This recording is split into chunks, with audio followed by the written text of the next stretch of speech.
الحمد لله رب العالمين والعاقبة للمتقين والصلاة والسلام على سيد الأنبياء والمرسلين أما بعد فأعوذ بالله من الشيطان الرجيم بسم الله الرحمن الرحيم قل بفضل الله وبرحمته فبذلك فليفرحوا هو خير مما يجمعون صدق الله العظيم. قال الله تعالى في شان حبيبه إن الله وملائكته يصلون على النبي يا أيها الذين آمنوا صلوا عليه وسلموا تسليما اللهم صل وسلم وبارك على سيدنا ومولانا محمد النبي الأمي الحبيب العالي القدر العظيم الجاه وعلى آله وصحبه وسلم صلاة وسلام عليك يا رسول الله صلى الله تعالى عليه وآله وسلم. اسٹیج پر رونق افروز امیر تحریک اسلامی حضرت علامہ مولانا مفتی محمد آصف بلال قادری صاحب قبلہ اور جمیع مبلغین کرام اور سامعین کرام، الحمدللہ اللہ تبارک و تعالیٰ عز و جل کا بے انتہا فضل و کرم ہے کہ اللہ تبارک و تعالیٰ عز و جل نے آج ہمیں یہاں پر اپنے پیارے نبی علیہ الصلوۃ والسلام کی ولادت باسعادت کی خوشی منانے کے لیے جمع ہونے کی سعادت عطا فرمائی. پیارے بھائیوں، نثار تیری چہل پہل پر ہزاروں عید ربیع الاول سوائے ابلیس کے جہاں میں سبھی تو خوشیاں منا رہے ہیں.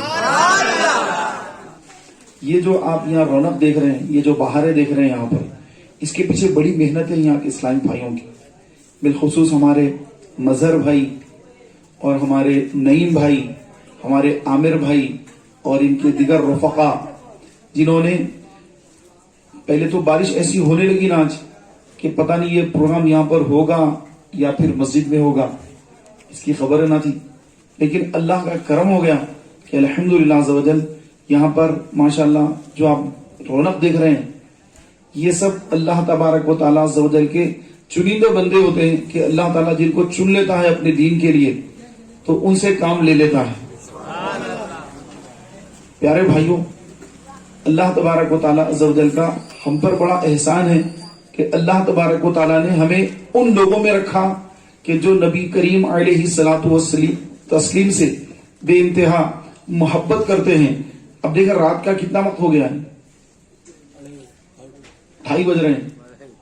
دیکھیے ماشاءاللہ 2:30 بج رہے ہیں، لیکن ایسا محسوس ہو رہا ہے آپ کے چہروں کی رونقیں دیکھ کر کہ سبحان اللہ، کہ مجھے ایسا محسوس ہو رہا ہے کہ رونقیں دیکھ کر کے ابھی 10 بج رہے ہیں بس، کہ ہمارے ثنا خانوں نے ایسے آپ کو جگہ کے رکھا ہے ماشاءاللہ.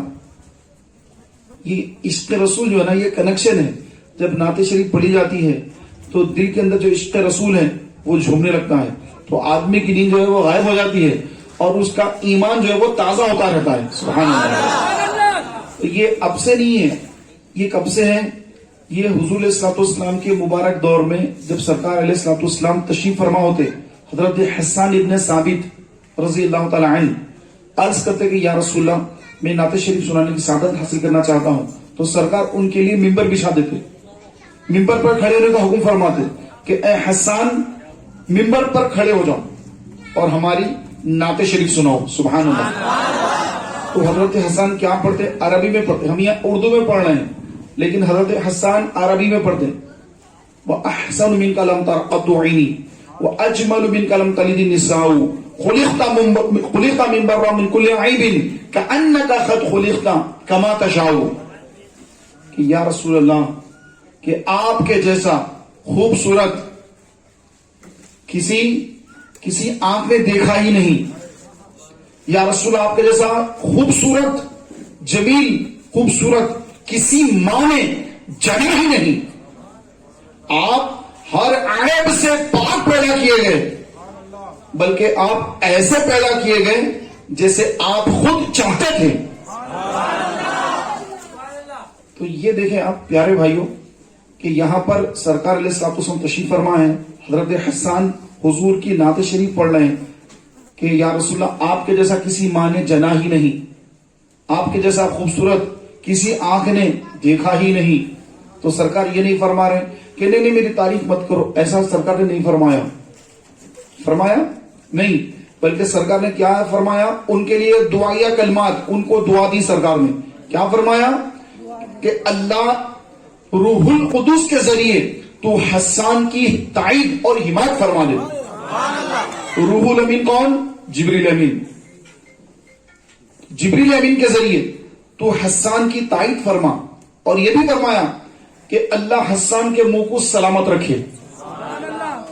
پیارے بھائیوں، حضرت حسان کا صدقہ آج پوری دنیا کے ثناءخواں کو مل رہا ہے، اعلیٰ حضرت کو ملا ہے، اور اعلیٰ حضرت کے صدقے سب کو مل رہا ہے کہ جو حضور علیہ الصلوۃ والسلام کی ثناءخوانی کرتے ہیں تو ان کے چہرے سلامت رہتے ہیں، کہ اس دعا کی برکتیں نصیب ہوتی ہے الحمدللہ۔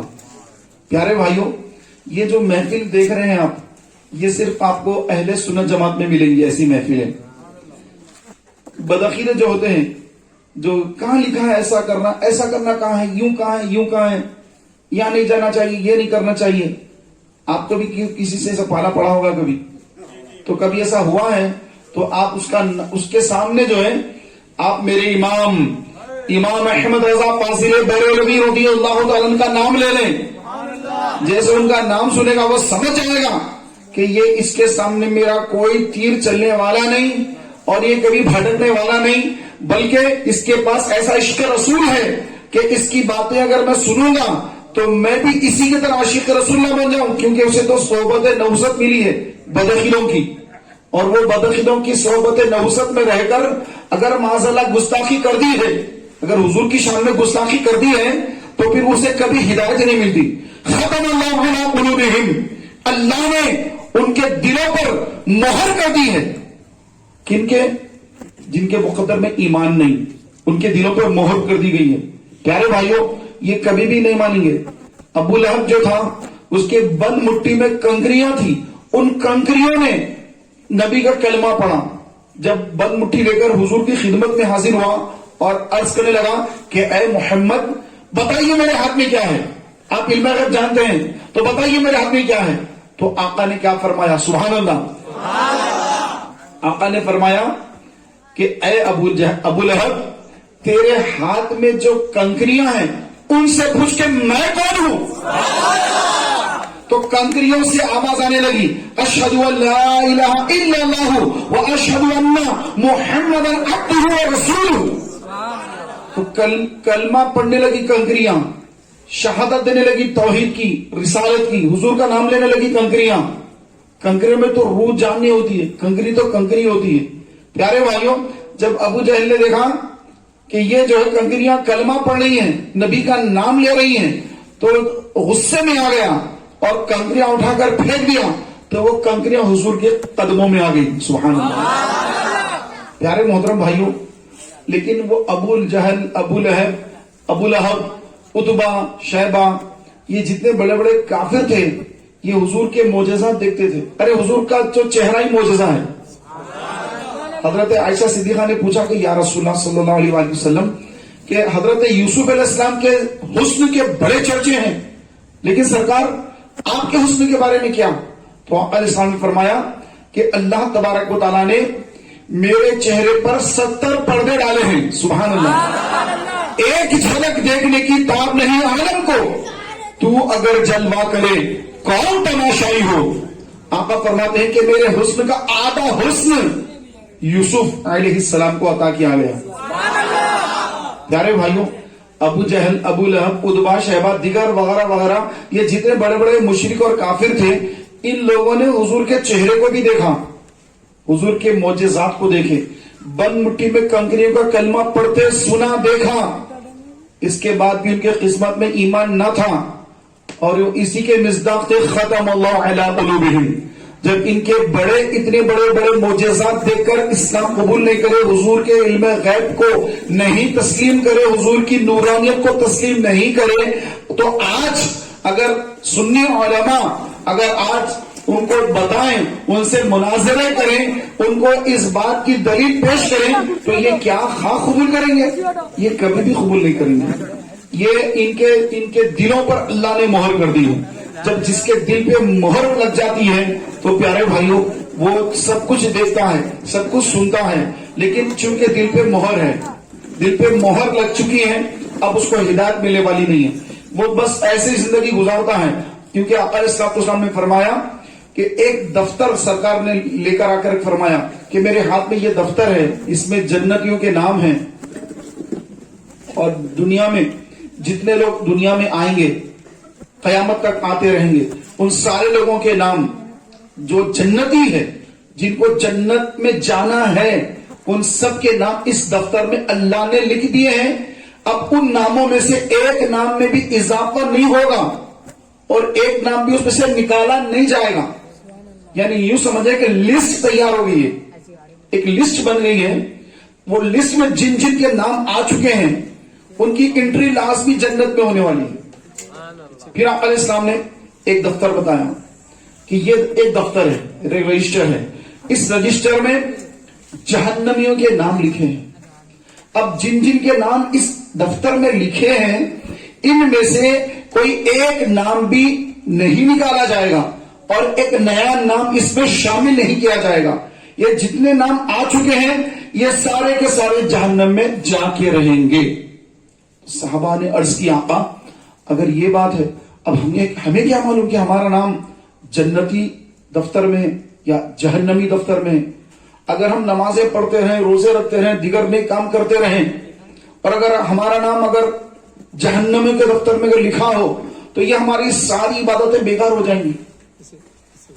اور اگر ہمارا نام جنتیوں میں ہے تو پھر اگر ہم گناہ بھی کریں، نافرمانیاں بھی کریں، لیکن نام اگر ہمارا جنتیوں میں اگر ہے تو پھر کتنے بھی گناہ کریں جانا تو جنت ہی میں ہے. تو آقا علیہ الصلوۃ والسلام نے فرمایا، میرے آقا علیہ السلام نے فرمایا، توجہ ہے نا آپ کی، آقا علیہ السلام نے فرمایا کہ جس کا نام جس دفتر میں لکھا ہوگا اللہ تبارک و تعالیٰ اس کو ویسے ہی کام کرنے کی توفیق عطا فرمائے گا. تو جن کے نام جنتیوں کے دفتر میں لکھے ہیں وہ حضور کے نام لیوا ہیں، حضور کی محفلوں میں آتے ہیں، حضور علیہ الصلوۃ والسلام کو دل سے چاہتے ہیں، حضور کا میلاد مناتے ہیں، حضور صلی اللہ تعالی علیہ وآلہ وسلم کو نور بھی مانتے ہیں، بشر بھی مانتے ہیں، حضور علیہ الصلوۃ والسلام کے علم غیب کو مانتے ہیں، آقا علیہ الصلوۃ والسلام کی شفاعت کو بھی مانتے ہیں، آقا صلی اللہ تعالی علیہ وآلہ وسلم کو بعد از خدا بزرگ توئی قصہ مختصر کو بھی مانتے ہیں. سمجھ آ رہی نا آپ کی؟ تو میرے پیارے بھائیوں کہ جن کے دلوں میں اللہ نے ایمان نقش کر دیا ہے، جو ایمان والے ہیں تو وہ کبھی بھٹکنے والے نہیں، اور جن کے دلوں پر اللہ نے مہر لگا دی ہے وہ کبھی راہ راست پر آنے والے نہیں. اب ہمیں کچھ نہیں معلوم کہ ہمارا نام ادھر ہے کہ ادھر ہے. تو آقا علیہ السلام نے فرمایا کہ تم اچھی اعمال کرتے رہو، نیک اعمال کرتے رہو، اچھی اعمال کرتے رہو، نیکیاں کرتے رہو کہ تمہارا نام جس دفتر میں ہوگا تمہیں ویسے ہی کام کرنے کی اللہ تعالیٰ توفیق عطا فرمائے گا.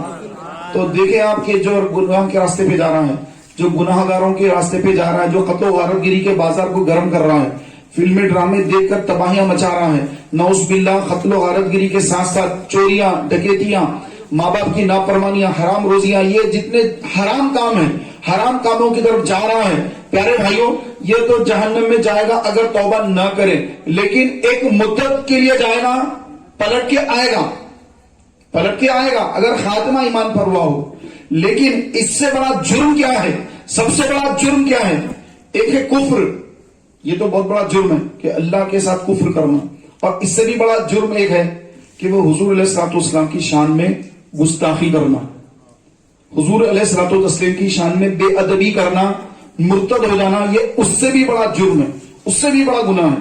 کیونکہ جب کہیں اسلام پھیلتا، اسلام جو ہے جس دور میں اسلام پھیل رہا تھا، ابھی بھی پھیل رہا ہے الحمدللہ، لیکن جیسے فتوحات ہوتی جاتی تھی تو آقا علیہ الصلوۃ والسلام کیا فرماتے کہ جن علاقوں کے اندر مسلمان فتح کر کے داخل ہو جاتے اور پورے شہر میں مسلمانوں کا غلبہ ہو جاتا تو ایسا نہیں کہ وہاں کے کافروں کا قتل عام کر دیا جائے، نہیں، وہاں کے کفار اور مشرکین، یہود و نصارہ جو بھی ہیں ان کو پورا پورا حق ہے کہ وہ اپنی جیسی چاہے عبادت کریں، بس وہ جزیہ دیں کہ ان کی جان کی بھی حفاظت کی جائے گی، ان کے مال کی بھی حفاظت کی جائے گی. بس وہ سالانہ یا ماہانہ جو ہے سالانہ طور پر وہ جزیہ دیں، ٹیکس دے دیں کہ اتنا آپ دے دیں، بس آپ کی ہم حفاظت کریں گے. مسلمان ممالک، مسلمان بادشاہ، مسلمان خلیفہ، مسلمان جو مینجمنٹ ہے وہ ان کافروں کی یا یہودوں یا نصارہ کی وہ ان کی حفاظت کرے گا. یہ ہے کافروں کے لیے اسلام کے اندر. لیکن جو گستاخ رسول ہیں، جو گستاخ رسول ہیں، تو فرمایا گیا کہ جس نے حضور علیہ الصلوۃ والسلام کی شان میں گستاخی کی ہے تو اس گستاخ کو جینے کا حق نہیں، بلکہ جس نے گستاخی کی ہے وہ واجب القتل ہے، اس کو قتل کرنا واجب ہے. اگر قتل نہیں کریں گے، اس کو قتل نہیں کریں گے تو پھر گناہگار ہوں گے، اور جب وہ مر جائے تو اس کی کوئی نماز جنازہ وغیرہ نہیں، بلکہ اس کی بغیر نماز جنازہ پڑھے گے. اس کو جو ہے گڑھا کھود کر، ایسا نہیں کہ جیسے مسلمان کے اکرام کے ساتھ اس کو قبر میں اتارا جاتا ہے، ایسے نہیں، بلکہ چھوٹا سا گڑھا کھودا جائے اور اس میں کتے جیسے ایک گڑھے میں ٹھوس دیتے ہیں، اس طرح سے جو اس کو گڑھے میں ٹھوس دیا جائے، کیونکہ وہ گستاخ رسول ہے. پیارے بھائیوں، نبی کریم علیہ الصلوۃ والسلام کے دور میں ایک شخص مرتد ہو گیا. مرتد یعنی اسلام قبول کر لیا لیکن بعد میں پھر کفر کی طرف پلٹ گیا، کافر ہو گیا. پھر کیسے کافر ہوا کہ جب وحی آتی تو جو ہے سرکار علیہ الصلوۃ والسلام نے اس کو وحی کے لیے اپنے پاس رکھا، سے وحی نازل ہوتی، حضور علیہ الصلوۃ والسلام وحی ارشاد فرماتے رہتے اور وہ لکھتے رہتا، وحی نازل ہوتے رہتی، حضور علیہ الصلوۃ والسلام فرماتے رہتے، وہ لکھتے رہتا. تو اب کیا ہوا، وحی آنا موقوف ہوا، آہستہ آہستہ وحی آ رہی ہے. اب وحی آنا موقوف ہوا، کچھ لیٹ ہوا، تو اس کے ذہن میں ایک بات آئی کہ اب یہ آیت آئی تو اس کے بعد شاید اب یہ آیت آئے گی، اس کے بعد شاید اب یہ آیت آنے والی ہے. اس کے ذہن میں اس طرح سے آیا تو اس نے پوچھا کہ یا رسول اللہ کیا اس کے بعد یہ لکھ دوں؟ تو اتفاق یہ ہوا کہ وہی جو اس نے کہا اتفاقاً وہی آیت نازل ہو گئی. تو سرکار علیہ السلام پر وہی آیت نازل ہوگی تو سرکار نے فرمایا کہ ہاں یہی لکھ دو. تو وہ یہ سمجھا کہ یہ وہی نہیں آ رہی ہے معاذ اللہ، کہ ابھی جب میں بولا حضور کو تو حضور نے کہا کہ لکھ دو، تو اس کے دل میں نعوذ باللہ شک پیدا ہو گیا اس سرکار کے تعلق سے، اور وہی وغیرہ لکھا. اس کے بعد نکل کے باہر آیا، باہر آ کر لوگوں کے سامنے کہنے لگا کہ ارے محمد صلی اللہ علیہ وسلم پر وحی وغیرہ کچھ نازل نہیں ہوتی ہے، بس میں اور محمد صلی اللہ علیہ وسلم ہم دونوں بیٹھ کر یہ لکھ لیتے ہیں، یہ آسمانی وحی کچھ نہیں ایسا معاذ اللہ. تو یہ بات جب صحابہ کو اس نے بتائی، کہا، تو صحابہ نے حضور کی خدمت میں عرض کی یا رسول اللہ وہ تو ایسا کہہ رہا ہے. تو آپ علیہ السلام نے فرمایا کہ اس کو زمین کبھی قبول نہیں کرے گی، زمین کبھی اس کو قبول نہیں کرے گی. تو پھر وہ پلٹ کر جو ہے نصرانی بن گیا، عیسائی بن گیا، اور کچھ دن بعد وہ مر گیا. جب مر گیا تو لوگوں نے اس کو قبر کھود کے، اس کے ہم مذہب لوگوں نے قبر وغیرہ کھودی اور اس کو اس کے اندر دفنایا. جب دفنایا تو صبح ہوئی تو اس کی لاش جو تھی وہ قبر کے باہر مٹی پہ پڑی ہوئی ہے. تو اس کے ہم مذہبوں نے جب دیکھا کہ ارے اس کی لاش تو اوپر آ گئی، شاید محمد صلی اللہ تعالی علیہ وسلم کے لوگوں نے یعنی مسلمانوں نے شاید ایسا کیا ہوگا. مسلمانوں پہ انہوں نے شک کیا تو اب کیا کیا، اور گہری قبر کھودی، اس کے اندر اس کی لاش کو ڈالا. پھر صبح ہوئی اس کی لاش باہر. 2 دن گزر گئے. اب انہوں نے دیکھا کہ اور گہری کھودنی چاہیے، اتنی گہری کہ اب کسی کی پہنچ ہی نہ ہو وہاں تک، اتنی زیادہ گہری قبر کھودنی چاہیے. تو چنانچہ اس کے ہم مذہب لوگوں نے اور بہت ہی زیادہ ڈیپ، بہت زیادہ گہری قبر کھودی اور اس کی لاش کو اس پر ڈال دیا اور اوپر سے مٹی وغیرہ ڈال دی. پھر صبح ہوئی تو دیکھا کہ لاش اوپر مٹی پہ پڑی ہوئی ہے، اوپر پڑی ہوئی ہے لاش. اب ان لوگوں کو یقین ہو گیا کہ یہ کوئی انسانی کام نہیں ہو سکتا، کیونکہ ہم نے اتنی گہری قبر کھودی تھی کہ اتنی گہری قبر میں سے کسی کو نکالنا یہ انسانی کام ہی نہیں. تو اس کا انہوں نے سمجھ لیا کہ اس کا کچھ الگ معاملہ ہے. تو انہوں نے جان لیا. اس کے بعد انہوں نے لوگوں سے پوچھا کہ اس کا ایسا کیوں ہو رہا ہے اس کے ساتھ. تو کہا گیا کہ اس کو نبی کریم علیہ السلام نے اس کے بارے میں فرمایا تھا کہ اس کو زمین قبول نہیں کرے گی، تو اس کے ساتھ یہی ہونے والا ہے. تو اس کے ہم مذہب لوگوں نے اس کو وہی چھوڑ کر وہ اپنے اپنے گھروں کو لوٹ گئے. تو میرے پیارے بھائیوں، جو سرکار صلی اللہ تعالی علیہ وآلہ وسلم کے دین کو چھوڑ کر مرتد ہو جاتا ہے، کافر ہو جاتا ہے، پلٹ جاتا ہے، اسلام کو ترک کر دیتا ہے، تو اس کا یہ انجام ہوتا ہے. نبی علیہ الصلوۃ والسلام نے فرمایا کہ اس کو قبر قبول نہیں کرے گی. آج آپ دیکھیں کہ آج مسلمان الحمدللہ ایسے مسلمان بھی ہے ماشاءاللہ کہ سرکار کے نام پر اپنا سب کچھ قربان کرنے تیار ہے. حدیث پاک بھی ہے کہ میرے آقا علیہ السلام نے فرمایا کہ میرے بعد کچھ لوگ ہوں گے کہ وہ اپنا سب کچھ ان کے پاس جو کچھ ہوگا، گھر ہوگا، پیسہ ہوگا، جو کچھ ان کے پاس ہوگا، وہ سب کچھ وہ صدقہ کرنے تیار ہو جائیں گے، بس میری ایک جھلک دیکھنے کی خاطر، ایک جھلک نبی کی دیکھنے کو مل جائے میں اپنا سب کچھ قربان کر دوں گا. تو صحابہ نے پوچھا یا رسول اللہ وہ کب آئیں گے؟ فرمایا کہ وہ آخری دور میں آئیں گے. تو پیارے بھائیو آج بھی الحمدللہ سے مسلمان ہیں کہ اپنا سب کچھ قربان کرنے تیار ہیں کہ بس حضور علیہ السلام کی ایک جھلک دیکھنے کو مل جائے. جہاں ایسے عاشقان رسول ہیں تو پاس ایسے بھی لوگ ہیں کہ ہمارے گھروں کے اندر تربیت صحیح نہیں ہو پا رہی ہے، خصوصاً ہماری بچیوں کی تربیت نہیں ہو پا رہی ہے، اور ہماری مسلمان بچیاں آئے دن غیر مسلموں کے ساتھ دوستی وغیرہ کر کے ان کے ساتھ معاذ اللہ گھروں سے بھاگ رہی ہیں اور ان کے ساتھ معاذ اللہ شادی کر رہی ہیں اور ان کے مذہب پہ چلی جا رہی ہیں. استغفر اللہ استغفر اللہ استغفر اللہ. اتنا بڑا جرم ہے، اتنا بڑا گناہ ہے. ایک مسلمان ہونے کے بعد اپنے دین سے پلٹ جانا، دین کو چھوڑ کر معاذ اللہ کفر کی طرف لوٹ جانا.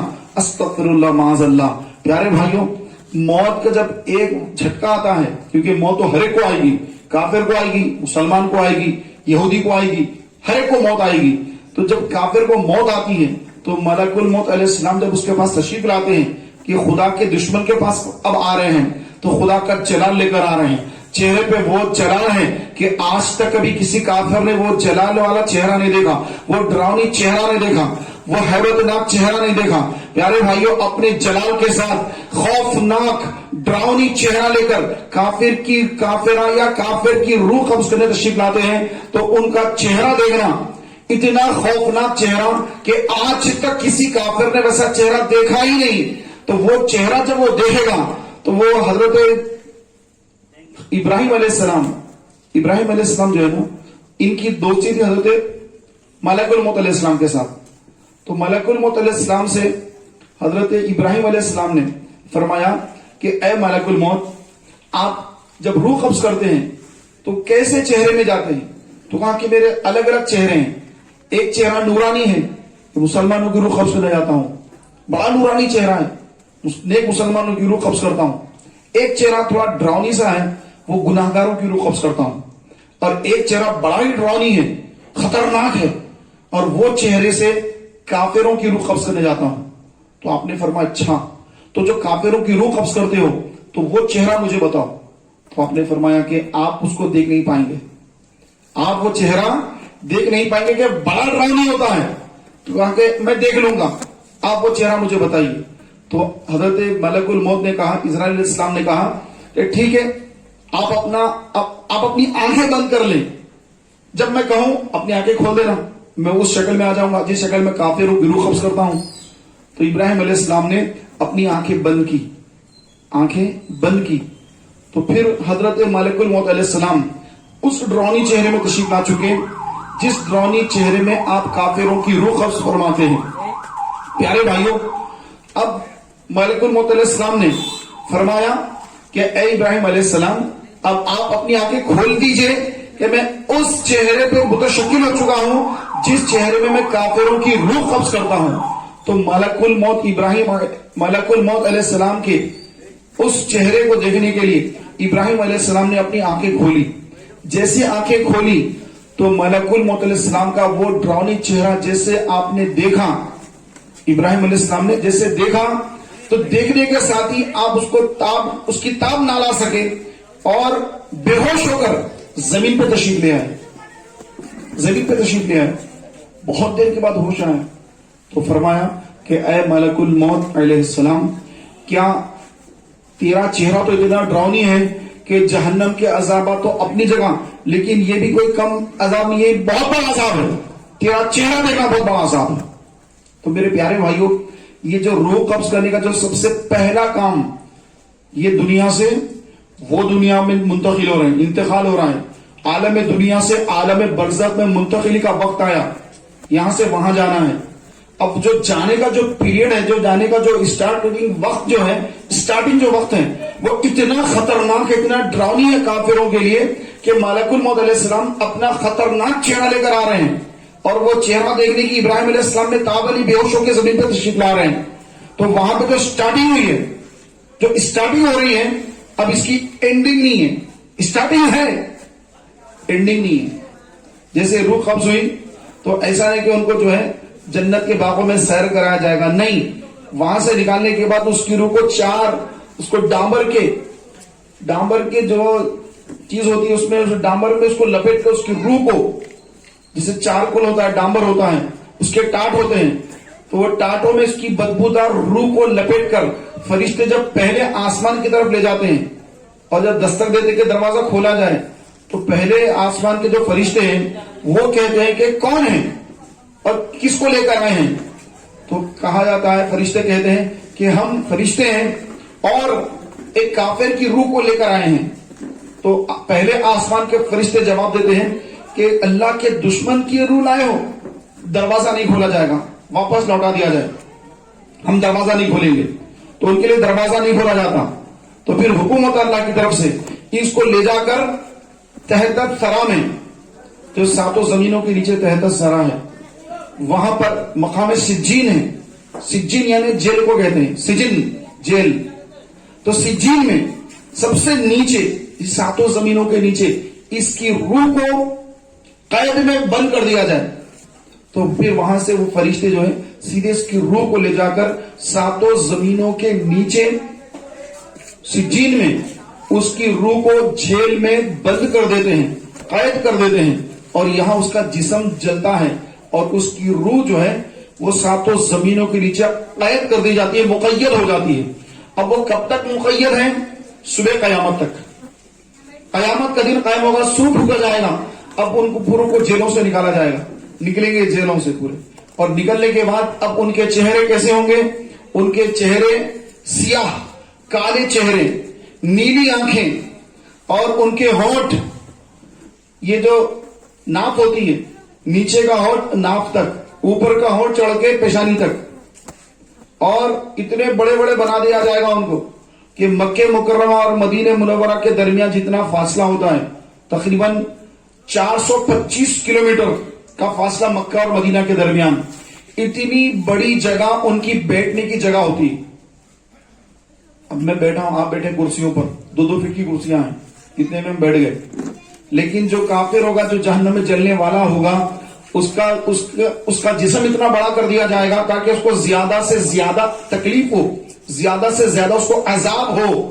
تو پیارے بھائیوں، اتنا بڑا جسم اس کا بنا کر کے اللہ تبارک و تعالیٰ عز و جل میدان محشر میں لائے گا، تو اس کا چہرہ جب دیکھیں گے لوگ تو اس کی چہرے کو دیکھنے کی کسی پہ تاب نہیں ہوگی کہ ایسا شخص، ایسا چہرہ، ایسے ڈراؤنی چہرے کبھی پہلے کسی نے دیکھے نہیں تھے۔ تو ایسے چہرے بنیں گے جن کا خاتمہ کفر پر ہوتا ہے، جو کافر مر جاتے ہیں، جو حضور کے گستاخ مر جاتے ہیں۔ آقا علیہ الصلوۃ والسلام نے فرمایا، من عادى لي وليا فقد آذنته بالحرب، جو کسی اللہ کے ولی سے دشمنی کرتا ہے میں اس سے اعلان جنگ کرتا ہوں۔ تو کسی اللہ کے ولی کی شان میں اگر بے ادبی کرے تو اللہ تعالیٰ فرما رہا کہ میں اس سے اعلان جنگ کرتا ہوں۔ تو جب اللہ کسی سے اعلان جنگ کرے تو اس کا خاتمہ یقینی طور پر کفر پر ہوگا، کفر پر اس کا خاتمہ ہوگا۔ اور یہ ساری چیزیں بھی جو میں نے عرض کی، یہ ساری چیزیں اس کے لیے ہوں گی۔ میدان حشر میں جب آئے گا تو اللہ کا غضب اس پر نازل ہوگا اور اللہ حکم فرمائے گا کہ اس کو جہنم میں پھینک دیا جائے۔ چنانچہ اس کافر کو جب جہنم میں ڈال دیا جائے گا تو میرے پیارے بھائیوں، اب جب اس کو پھینک دیا گیا جہنم میں تو اب وہاں سے نکلنے کا کوئی وقت متعین نہیں ہے، کوئی وقت کا تعین نہیں ہے کہ بھائی اتنے سال کے بعد پھر نکال لیں گے، نہیں، ڈال دیا گیا، ہمیشہ کے لیے ڈال دیا گیا۔ اب موت بھی نہیں آئے گی، کیونکہ یہ ہوتی تکلیف سے انسان مر جاتا ہے۔ جب پولیس والے لے آ کر کسی کو مارتے ہیں، 3rd ڈگری دیتے ہیں اس کو، تو بعض لوگ مر بھی جاتے ہیں اس کے اندر، یا ایسے 4 لوگ کسی کو بری طرح سے مار دیے، پیٹ دیے، تو آدمی مر جاتا ہے۔ خنجر نکال کے گھونپ دیتے ہیں، لوگ مار دیتے ہیں، قتل کر دیتے ہیں، جو آج کل حیدرآباد میں بہت زیادہ ہو رہا ہے، معاذ اللہ، مار دیتے آدمی مر جاتا ہے، تکلیف برداشت نہیں ہوتی، مر جاتا آدمی۔ لیکن پیارے بھائیوں، جہنم کے اندر اتنی زیادہ تکلیفیں ہوں گی لیکن موت نہیں آئے گی. موت کا نام و نشان جہنم میں نہیں. آدمی تکلیفیں برداشت کرتا رہے گا لیکن موت نہیں آئے گی. موت مانگے گا, موت آئے گی نہیں. یہ کس کے لیے ہے؟ جس کا خاتمہ کفر پر ہوتا ہے. اور آقا علیہ السلام نے فرمایا بنی اسرائیل میں 72 فرقے بنے, ایک جنت میں جائے گا, باقی 71 ایک جنت میں, باقی 71 جہنم میں. پھر فرمایا میری امت میں 73 بنیں گے, 73. میری امت میں 73 فرقے بن جائیں گے اور اس میں سے ایک جنت میں جائے گا, باقی 72 فرقے جہنم میں جائیں گے. 72 کے 72 جہنم میں. یہ فیصلہ ہو چکا ہے. تو یہ ایک کون ہے؟ اب ہر ایک کو تلاش ہے کہ وہ ایک کون ہے, اور ہر ایک کہہ رہے ہیں کہ ہم ایک ہے. وہ جو ایک کہا گیا نا وہ ہم ہیں. شیعہ رافضی ماتم کرتے ہیں, ارے وہ ہم ہی ہیں. اپنے آپ کو حدیثوں پہ عمل کرنے والے بولتے کہ ہم اہل حدیث ہیں, فلاں ہیں, سلفی ہے, یہ ہے وہ ہیں. ان میں بھی کئی فرقے ہیں اور ایک دوسرے کو فرقے کافر کہتے ہیں. یوں نماز پڑھتے دیکھا ہوگا کبھی آپ نے, پیر چیر کے یوں بولتے کہ ہم ہی اصل ہو. تھوڑا یوں ہے کہ جماعت میں چلو, جماعت میں گئے تو جنت میں جاتے. سنا ہوگا آپ نے ایسے بھی. سلام نہیں پڑھنا, 11ویں نہیں کرنا, 12ویں نہیں کرنا, سنا ہے آپ نے. اب نام کیوں لوں, زبان کا مزہ ذائقہ خراب ہو جائے گا. آپ تو ماشاءاللہ سمجھدار ہے, سمجھ آ رہی نا آپ کو. تو ایسے بھی ہیں, وہ سمجھتے کہ ہم ہی ہیں. لیکن پیارے بھائیوں حقیقت میں ہے کون؟ سرکار علیہ الصلوۃ والسلام نے کیا فرمایا جب صحابہ نے پوچھا یا رسول اللہ وہ ایک کون ہے؟ آقا نے فرمایا ما انا علیہ و اصحابی, جس پر میں اور میرے صحابہ ہیں. جس پر میں ہوں میرے صحابہ ہیں. جو ان کے طریقے پہ چلے گا وہی جنت میں جائے گا. تو اس میں عمل کے بارے میں نہیں فرمایا کہ جو صحابہ کے جیسا عمل کرے گا, نہیں, جو طریقے پہ ہو. طریقہ یعنی سب سے پہلے عقیدہ ہوتا ہے, عقیدے کے بعد عمل ہوتا ہے. اگر کوئی مسلمان نہ ہو اور اتنی لمبی داڑھی رکھ لے اور یوں جو پٹکا بن لے تو ثواب ملے گا نہیں. تو پہلے کیا ہونا ہے؟ ایمان, عقیدہ, عقیدہ اہل سنت, عقیدہ توحید ہونا, عقیدہ رسالت ہونا. توحید و رسالت کا عقیدہ اگر ہو, مسلمان اگر ہو تو داڑھی رکھے گا, سر پر امامہ باندھے گا تو ثواب. بس ایسے داڑھی اتنی بڑی بڑی رکھ لی اور پٹکا وغیرہ بن لیا کلروں کا, ثواب ملتا ہے نہیں. تو پتا کیا چلا؟ پہلے عقیدہ, توجہ چاہتا ہوں, پہلے کیا ہونا چاہیے؟ عقیدہ. عقیدہ کیا ہونا؟ درست عقیدہ. اب عقیدہ صحابہ کیا تھا؟ وہ عقیدہ آج جس کا ہوگا وہی جنتی ہوگا. اب عقیدہ صحابہ کیا ہے؟ حضور صلی اللہ علیہ وسلم کو ایک صحابی نے وضو کروایا, وضو کے لیے پانی پیش کیا کہ یا رسول اللہ میں آپ کو وضو کرانا چاہتا ہوں. سرکار نے فرمایا ٹھیک ہے. وہ پانی ڈال رہے ہیں, سرکار وضو فرما رہے ہیں. وہ پانی ڈال رہے ہیں, سرکار وضو فرما رہے ہیں. سرکار خوش ہوئے اور ان سے فرمایا سل ربیع, اے ربیع مانگ, کیا مانگتا ہے؟ کیا سوال ہے, سبحان اللہ, کیا مانگتا ہے مانگ. یہ نہیں فرمایا کہ بس اتنا دنیا کا کچھ مانگ لے میں دے دوں گا, یہ نہیں فرمایا. سل ربیع, مانگ, کیا مانگتا ہے. تو وہ بھی عاشق رسول ہیں, انہیں معلوم کہ حضور صلی اللہ علیہ وسلم کیا کیا دے سکتے ہیں. تو انہوں نے دنیا کی دولت وغیرہ نہیں مانگی. کیا عرض کی؟ یا رسول اللہ جنت میں آپ کا پڑوسی بننا چاہتا ہوں. سرکار نے یہ نہیں فرمایا کہ جنت میں تو اللہ تعالیٰ کا, میں تو کچھ نہیں کر سکتا, میں تو بس اتنا میرا کام ہے کہ تم کو نماز پڑھو بول دینا ہے, روزے رکھو بولنا میرا کام ہے. یہ جنت میں ڈالنا تو یہ تو اللہ تعالیٰ جس کو چاہے جنت میں ڈالے گا, تو یہ تو میں نہیں کر سکتا, ایسا نہیں فرمایا سرکار نے. اور وہ صحابی کو بھی معلوم ہے کہ حضور علیہ الصلوۃ والسلام جب فرما رہے ہیں کہ سل, مانگ, کیا مانگتا ہے, اور سمجھ گئے کہ بس اب جو ہے کامیابی مانگ لینا ہے سیدھا کہ یا رسول اللہ جنت میں آپ کا پڑوس چاہتا ہوں. تو پھر سرکار نے فرمایا تو پھر سجدوں سے میری مدد کر, یعنی اور نوافل پڑھ, جتنے ہو سکے نوافل پڑھتا چلا جاؤ اور پڑھتا چلا جاؤ. تو میرے پیارے بھائیوں یہ عقیدہ صحابہ ہے کہ ان کو معلوم ہے کہ حضور علیہ الصلوۃ والسلام سب کچھ عنایت فرما سکتے ہیں, کیونکہ حضور علیہ السلام نے فرمایا کہ بے شک اللہ نے اپنے خزانوں کی کنجیاں مجھے عطا فرمائی ہے. اللہ کے خزانوں کی کنجیاں